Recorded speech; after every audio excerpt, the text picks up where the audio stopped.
कभी कभी कोई एक घटना सिर्फ एक खबर नहीं रह जाती, वो समाज की आत्मा पर एक चोट बन जाती है। एक ऐसा जख्म जो शायद वक्त के साथ भरता नहीं बल्कि एक निशान छोड़ जाता है।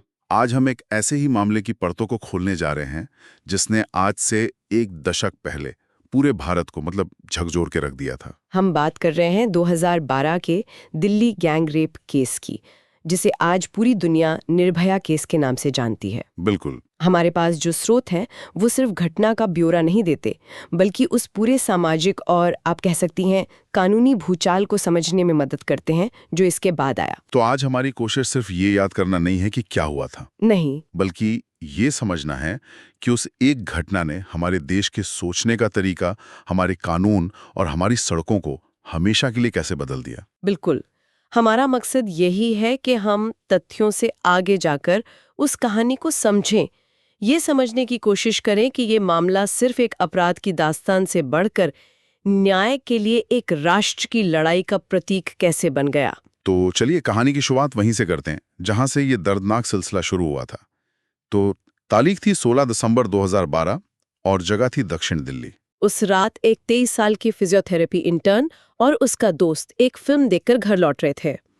उन्होंने घर जाने के लिए एक प्राइवेट बस ली जो देखने में एक आम बस जैसी ही थी, लेकिन वो बस उस रात एक चलता फिरता जाल बन चुकी थी।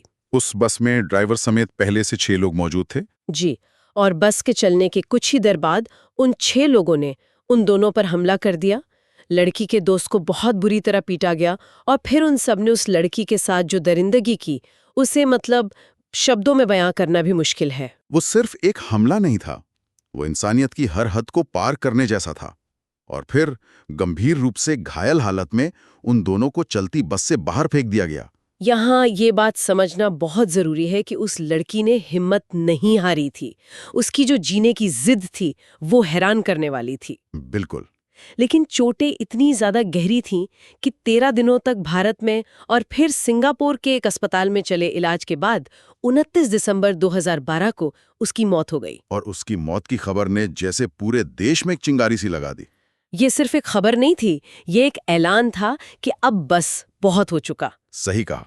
सड़कों पर जो गुस्सा उतरा वैसा भारत ने शायद ही पहले कभी देखा था। वो कोई ऑर्गेनाइज पॉलिटिकल प्रदर्शन नहीं था, वो बिल्कुल स्पॉन्टेनियस था, अपने आप उमड़ा हुआ। हाँ, हजारों लाखों की तादाद में नौजवान छात्र छात्राएं दिल्ली की सड़कों पर इंडिया गेट पर जमा हो गए। उनके हाथों में मोमबत्तियां थीं और दिलों में एक गुस्सा था। और इसी दौरान मीडिया ने पीड़िता की पहचान छिपाने के लिए उसे एक नाम दिया, निर्भया, यानी जिससे कोई डर ना हो।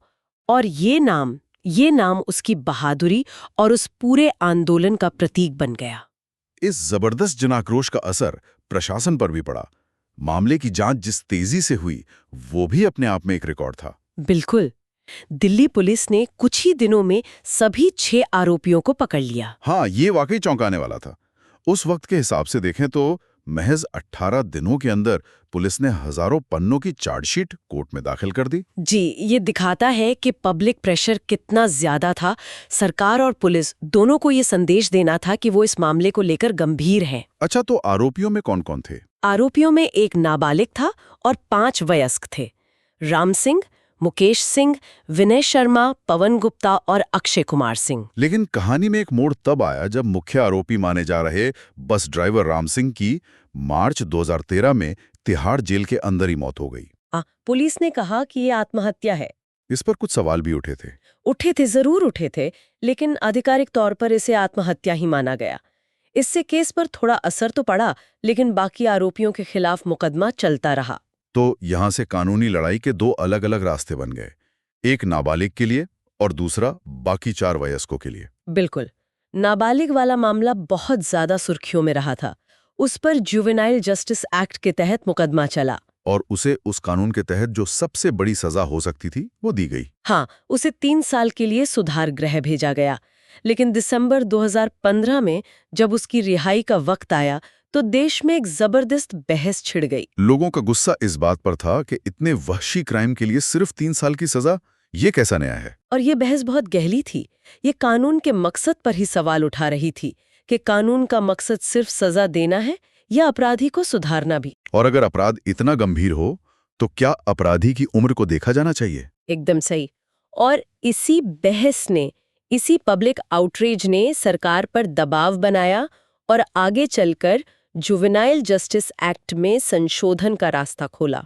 अच्छा। नए कानून में ये प्रावधान किया गया कि अगर 16 से 18 साल का कोई किशोर कोई बहुत ही ज्यादा गंभीर अपराध करता है तो उस पर वयस्क की तरह मुकदमा चलाया जा सकता है। तो एक तरह से निर्भया केस ने बच्चों से जुड़े कानून को भी हमेशा के लिए बदल दिया। बिल्कुल। अब आते हैं बाकी बचे 4 दोषियों पर।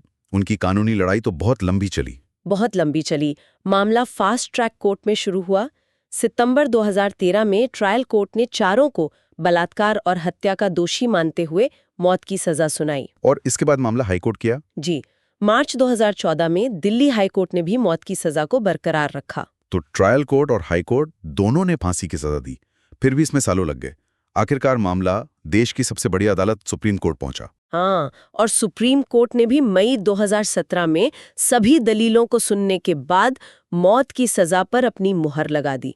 अदालत ने अपने फैसले में अपराध को सदमे की सुनामी यानी सुनामी ऑफ शॉक कहा था। ये बहुत बड़ी बात थी। हाँ, जो दिखाता है कि न्यायपालिका भी इसे कितना दुर्लभ और गंभीर मान रही थी। लेकिन 2017 के बाद भी फांसी होने में लगभग 3 साल और लग गए। ये देरी क्यों हुई, जबकि देश की सबसे बड़ी अदालत फैसला दे चुकी थी? ये सवाल बहुत अहम है और ये हमारे न्याय प्रणाली की एक जटिलता को दिखाता है। सुप्रीम कोर्ट के फैसले के बाद भी दोषियों के पास कुछ कानूनी रास्ते बचे हुए थे, जैसे कि रिव्यू पिटीशन, फिर क्यूरेटिव पिटीशन और राष्ट्रपति के पास दया याचिका।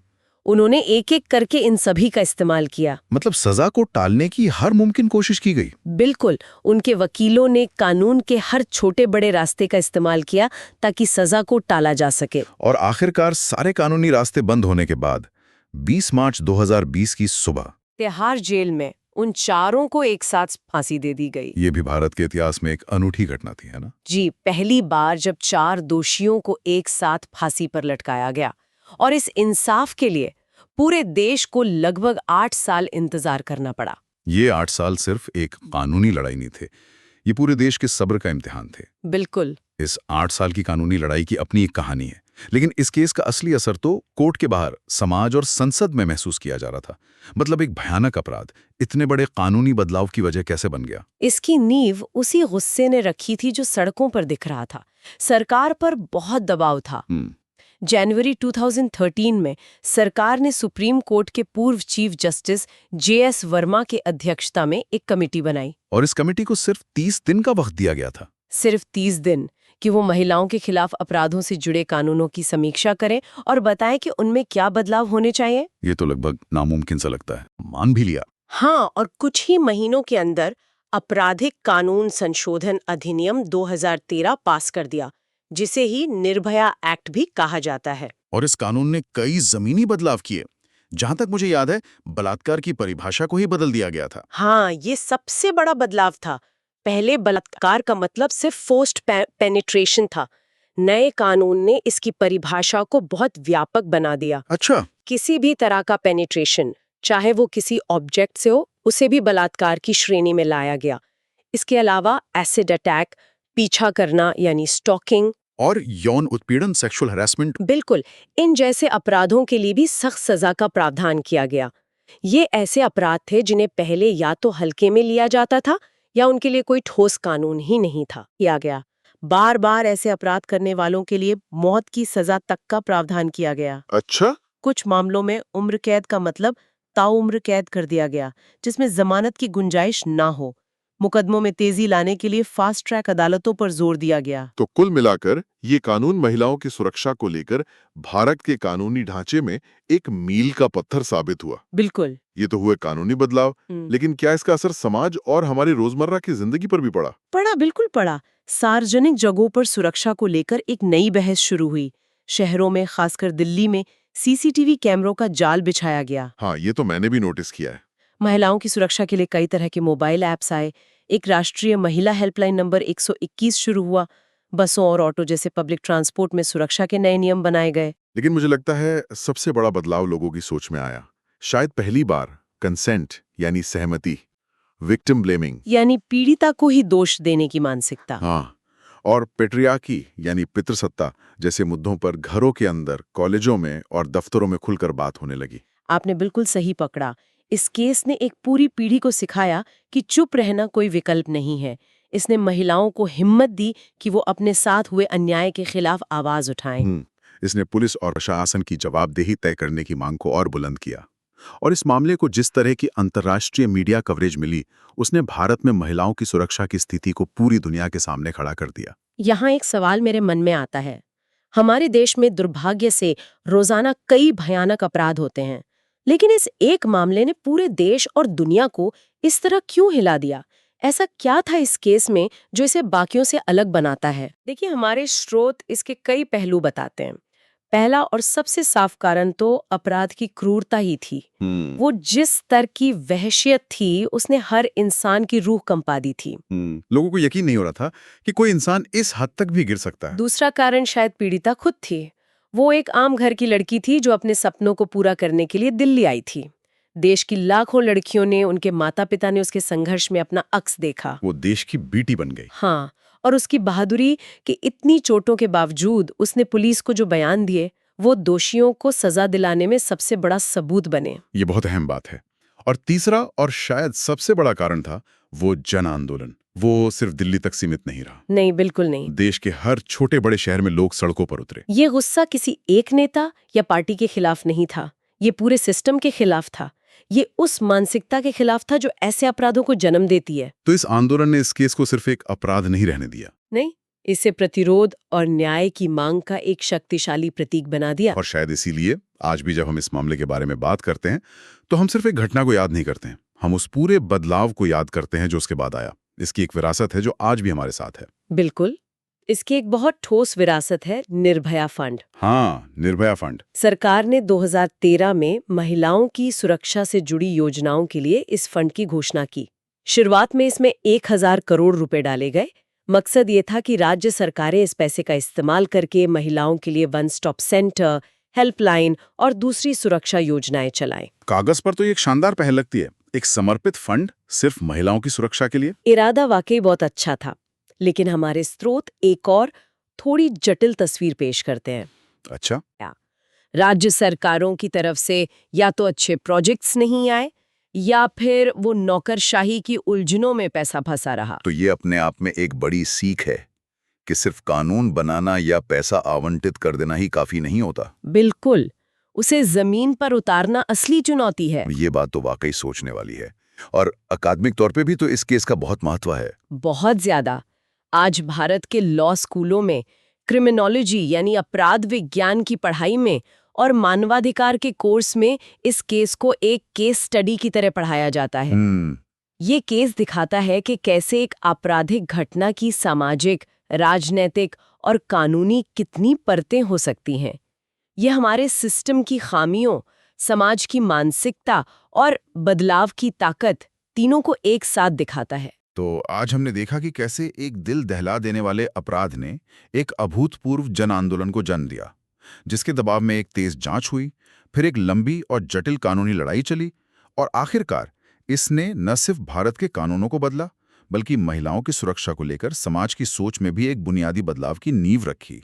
ये पूरा मामला इस बात की एक शक्तिशाली याद दिलाता है कि कैसे एक त्रासदी के बाद पूरा समाज और कानून खुद को बदलने पर मजबूर हो सकता है।